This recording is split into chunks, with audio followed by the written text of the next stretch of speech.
Hey Divas, Lindsay Jones here, the Party Plan Coach, coming to you for Monday Mingle, Business Edition number 12. I want to ask you to forgive the redness in my face. It was spring break here this week, and so I've spent a lot of time outside with my girls doing yard work and all kinds of fun stuff like that. So you actually have me completely makeupless and everything. I think you can see I'm a little cooked right now, so forgive my glowing appearance here. But thanks for tuning in. This is Monday Mingle Business Edition, number 12, and today's topic is, what is the most difficult habit you've ever tried to break? Were you successful with it? And if so, what do you think attributed to that success? My biggest habit to kick was smoking. I was a smoker for over 10 years. And I kicked it. I have been smoke-free for over 5 years now. Yay! But it was a tough habit to break. And if you're a smoker or if you are a former smoker, you know exactly what I'm talking about.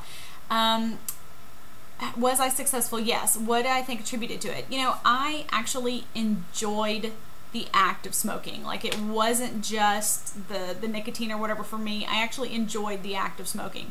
And so if you're a smoker, you probably know exactly what I'm talking about. If you're not a smoker, then you probably think that's crazy.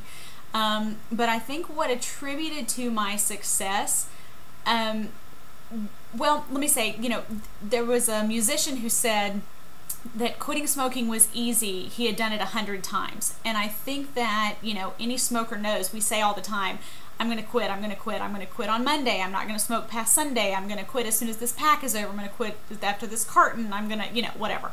And so, you know, you'd have this great big buildup and this pressure and this, you know, climatic whatever quitting, and it was such a setup for failure, because it was so much pressure that I would put myself under about quitting. And of course, smoking was kind of my vice to overcome stress and pressure and all this kind of stuff. So I realized that I was totally setting myself up. So I think what attributed to my success the final time, there was no buildup. I remember it clearly. I was sitting on my back porch. We had a little screened in whatever porch, and I was sitting on the back and I had my feet propped up and I was reading a book. And the girls were at school or playing or something. I mean, you know, it was just a real quiet, relaxed, whatever. And I lit up the last cigarette in a pack, and you know, I looked at it and I just decided I was done. I realized that so much of our habits are absolutely in our head. Yes, of course, there was a physical withdrawal while I was getting, you know, all that yuckiness out of my system and stuff.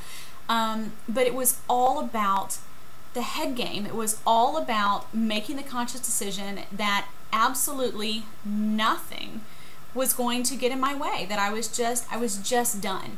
So, you know, I didn't have the buildup, I didn't have the pressure, I just, in that moment, made the conscious decision to do it differently. And like I said, that was over 5 years ago, and I have not touched them since. So, you know, what do I think attributed to my success? It was really just not putting the pressure. It was not putting the pressure, and it was the head game. It was overcoming the head game in that moment, and realizing that I could control it, and only I could control it, that there wasn't anything else that was going to win or was going to you know, make it easier or tougher or whatever, that it was all absolutely in my head. So if you are working on breaking a habit, I will tell you, I am a huge advocate for quitting smoking now. I mean, I know that everybody is, but as someone who quit, and I feel so much remarkably better now. You know, I'm a big advocate for people who want to quit smoking, because it really, truly, within just a matter of a few weeks even, and now especially 5 years later, I mean, I'm training for a marathon. I never could have done that, you know, 5-10 years ago. So, you know, it really is something that you can overcome. And I think that any habit that you want to break, any lifestyle change, any change you want to make in your life, regardless of what it is, you know, the head game is the biggest thing to overcome. So whether you're breaking a habit or starting a new one, you just got to get your head in the game and get it in the right place. So that's it for me. I'm excited to see yours. You can record a video or type it out and link up in the linky below, either putting the link to your blog, or if you video it, which we love, then you can even send us to your YouTube channel if you don't have a blog. And be sure to check out the original Monday Mingle over at 80mphmom.com, and check back with us every week for Monday Mingle Business Edition. See you next time, guys. Bye.